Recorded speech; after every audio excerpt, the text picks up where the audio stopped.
جب اس کا بندہ پورے یقین کے ساتھ کچھ مانگتا ہے نا تو وہ ذرا وقت لگاتا ہے مگر عطا کر ہی دیتا ہے۔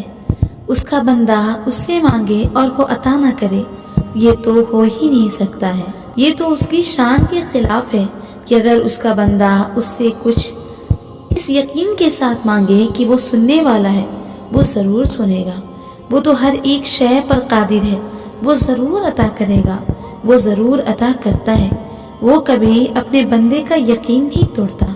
تمہاری اس تڑپ کے بدلے اللہ تمہیں بہت کچھ دے گا۔ تمہارا دل جن چیزوں کو دیکھنا نہیں چاہتا، ان چیزوں کو دیکھ کر جو تم صبر کرتی ہو، یا پھر جو تمہیں چاہیے وہ نہیں مل رہا، یا فی الحال اللہ نے وہ نہیں دیا جو تم نے پوری حد لگا کر حاصل کرنے کی کوشش کی تھی، تو دیکھو روتے روتے جب تمہارا دل شدید درد سے سجدے میں جاتا ہے، کسی کے دیے ہوئے تکلیف سے آج اتنی اذیت سے گزر رہی ہو، اسے دیکھ کر تمہارے آنسو بہتے ہیں، سارا دن تکلیف میں گزارتی ہو، اس کی رضا کے لیے ان چیزوں کے چھن جانے پر بھی صبر کر لیتی ہو جو تمہیں بہت عزیز ہے، اور ان چیزوں کو بھی قبول کر لیتی ہو جو ناپسند ہو۔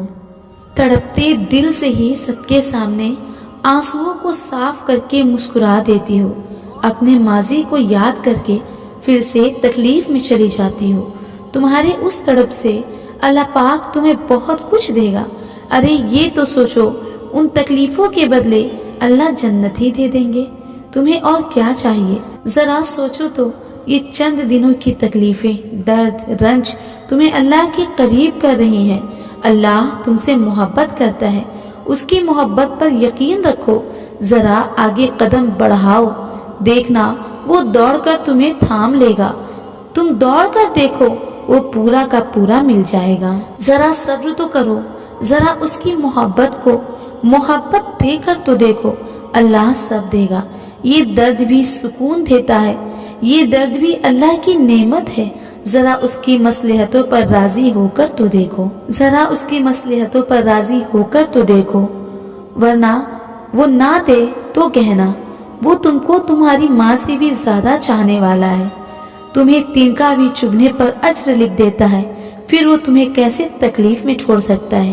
اگر اللہ تمہیں تمہاری کہانی لکھنے کا اختیار دیتا تب بھی تم اتنے بہترین طریقے سے نہ لکھ پاتے جتنی اللہ نے تمہاری لکھی ہے۔ اس نے تمہارا نصیب تمہارے لیے بہترین لکھا ہے، اور پھر تم اس کی محبت دیکھو، اس نے تمہیں دعا مانگنے کا حق بھی دیا۔ دعا ایک واحد ایسی چیز ہے جس کو نصیب پر بھی فضیلت حاصل ہے۔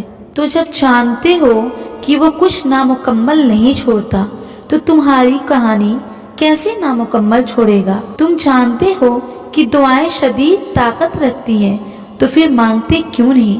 جب کوئی نہیں سنتا تو وہ سنتا ہے، وہ دیکھتا ہے، تو پھر اس کی محبت پر شک کیوں کرتے ہو؟ اس پر بھروسہ رکھو، دعا کے لیے ہاتھ اٹھاؤ اس یقین سے کہ وہ سن رہا ہے، بالکل ایسے جیسے ایک ماں اپنے بچے کی بات غور سے سنتی ہے اور پورے دھیان اور مکمل توجہ سے سنتی ہے۔